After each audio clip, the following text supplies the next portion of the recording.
इस सवाल को देखें, बोला गया है दो संख्याओं का गुणनफल 4107 है।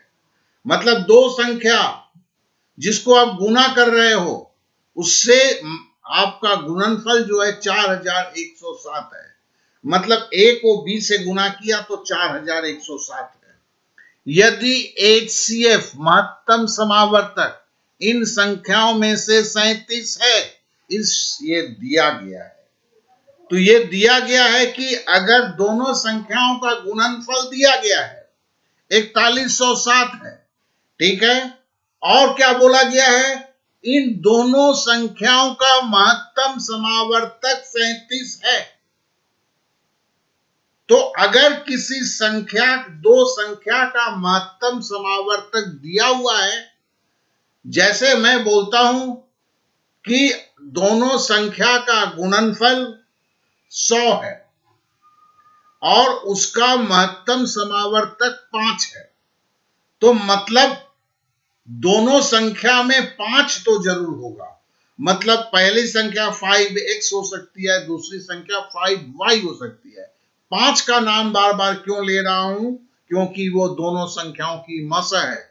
यहां पर भी संख्या जो है 37 मसा दिया गया है, इस पे गौर करना जरूरी है और यही आपको रास्ता दिखाता है।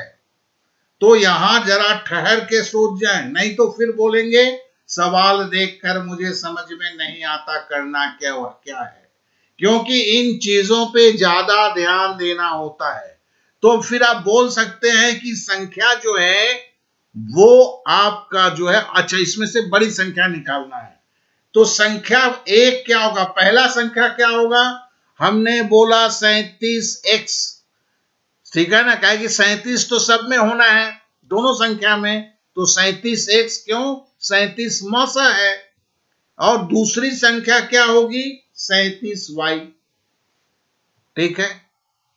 और हमें बोला क्या गया, तो मतलब यहां जो दिया गया है दो संख्याओं का गुणनफल 4107 है।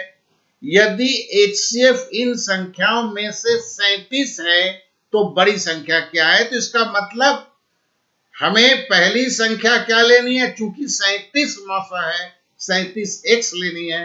दूसरी संख्या क्या लेनी है, 37y लेनी है। तो मेरी शुरुआत सवाल में क्या दिया गया है, क्या पूछा गया, पता चल गया, पूछा गया बड़ी संख्या और कैसे आगे बढ़ना है। पहली संख्या 37x ले लीजिए, दूसरी संख्या 37y लीजिए। अरे भैया 37 क्यों ले रहे हो, क्योंकि मुझे सवाल में बोला गया है दोनों संख्याओं का HCF 37 है।